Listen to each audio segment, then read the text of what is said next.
I'm your host, Davida Shinsky, and you're listening to Live Without Limits, Reach Personal Success on a Daily Basis. Now, the purpose of this podcast is to help you overcome any limiting beliefs you have and set smart goals, meaning that how you live your life depends on your personal development.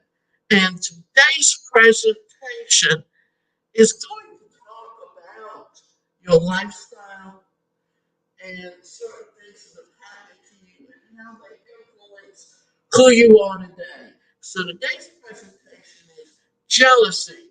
Where does it come from? And 5 ways that you can overcome it. Jealousy is usually linked with the idea of toxicity in relationships, whether they are romantic or not. And it's true.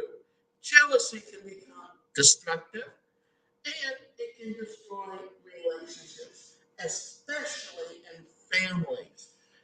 And it can create that toxic relationship just by the way your parents treat each child and the things they say in front of every other child.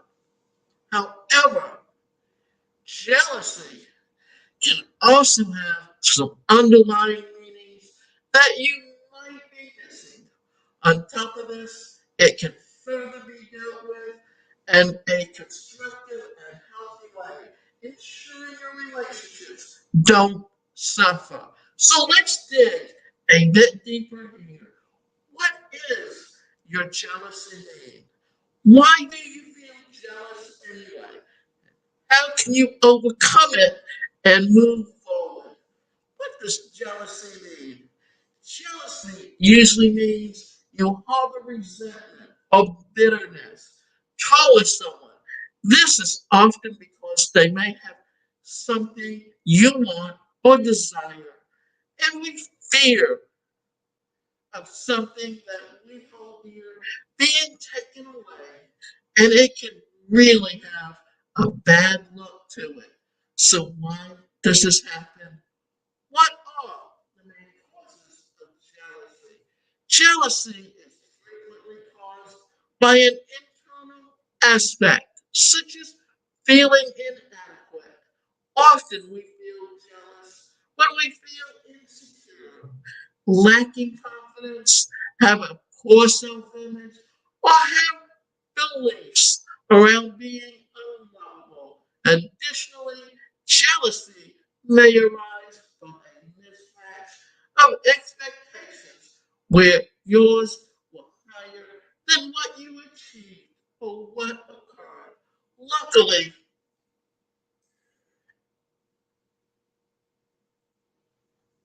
and this is very important. Luckily, recognizing that you're feeling jealous is the first step towards solving this problem and preventing it from turning ugly. So, how do you overcome jealousy?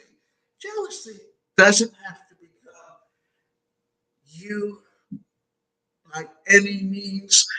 In fact, it's a tough and not ideal face to wear. Yet, it happens. Feeling jealous is an emotion you can accept and overcome. Here's how. Step one, examine your internal feelings. Jealousy usually says more about us than it does about anyone else. For instance, if you're feeling jealousy about your best friend's new job, it might be more about the fact that you can't get your dream job than anything else. Identifying your own insecurities can help you understand and root out your jealousy. Sometimes this may mean working with a therapist or doing some self reflection in the form of journaling or meditating.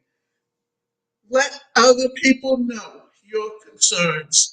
This doesn't mean bombarding your partner with blame or getting mad at your best friend about their job. Instead, it's about letting them know what's going on with your internal dialogue. Choose a time where you're not limited by work or social restraints so that you won't have to be running off somewhere. Discuss your own overcome. Okay, let's say this again. Discuss ways you can overcome it and why you feel insecure. Together, we can come up with ways to figure it out.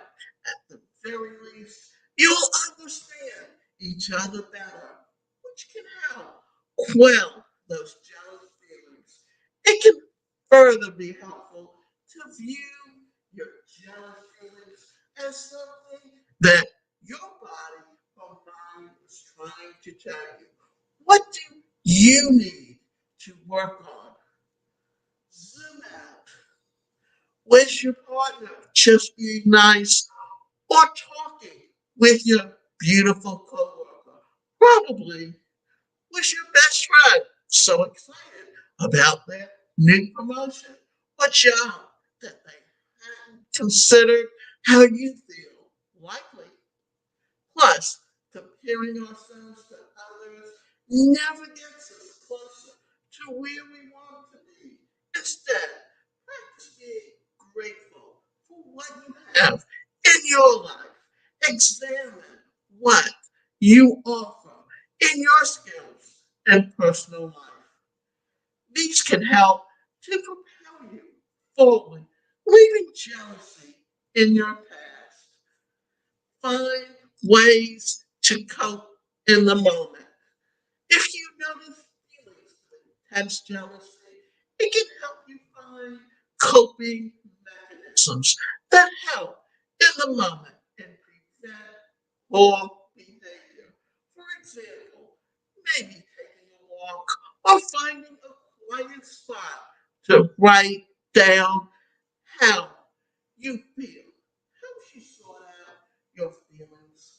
Or perhaps doing something calming for a few minutes, then coming back to the situation can help you keep a level head. Dig deeper and put it to work. While examining your internal feelings regarding jealousy can help, it's important to continually put the work that is in the work down the road. For instance, feeling inadequacy can be worked on a personal development level, such as with a therapist. You can also do things to work on your confidence, such as learning new skills or getting out of your comfort zone. Jealousy can actually make your relationship stronger. Seriously, by sharing your insecurities and vulnerabilities, you will bond with your friends and partner.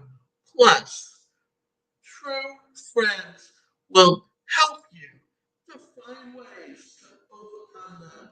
When we are vulnerable, we understand each other better.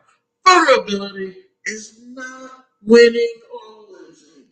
It's having the courage to show up and be seen when we have no control over the outcome. Vulnerability is not weakness, it's our greatest measure of courage, said Green Brown. Now, one of the things that I'm going to also talk about is the fact that I've seen jealousy firsthand, and I kind of know where it comes from. Because my mother came from a home where her mother created jealousy between all of the kids. There was 10 children, but my mother's twin passed away when they were a year old. So it was basically 11, or rather 9 children then with 2 adults. And my grandmother was very bitter and angry and jealous of my grandfather and his family and the relationship they had. And she had a way of creating jealousy between her children. And what happens then? My mother turned around and creating jealousy between her children. And here's the thing: my youngest sister was born able-bodied, but yet because we lived in a home where there was only 2 bedrooms as opposed to 3, and therefore all the kids slept in the same room. But when they built the house, I was the baby, and I guess they didn't expect to have any more kids. And then when someone said to my mother, "Well, when when your brother-in-law gets out of the military, he can live with you." Well, instead of saying I have 2 kids, they each get their own room. What did she do? She cut it down to 2 bedrooms. Then when my younger sister came along, what happened? Well, there was 2 twin beds in there and no room to put a third twin bed in there. So they got her a day bed. Well, she's so jealous over her sisters that when my mother eventually moved into a condo in Florida, and my sister had her up room because she was still living with my mother. Instead of getting her bed, what did they do? They got her a trundle bed, which is another way of saying a dead bed. So, and all of this is because she was so jealous over her own sister that she didn't even want her to have a regular bed.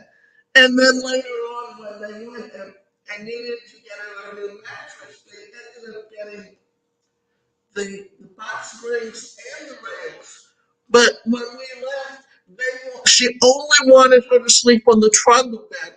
And she actually took, when my sister had the mattress in her hands, and pushed her against the rails of the trundle bed.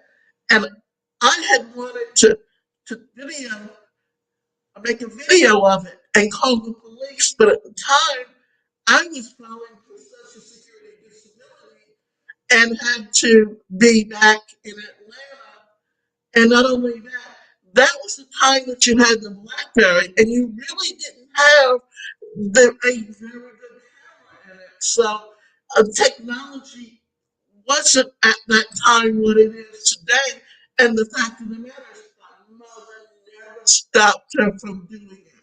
So that's what I'm talking about how in families, jealousy can be created, and either you understand where it comes from and you deal with it and you overcome it and you build strong relationships, or you perpetuate it and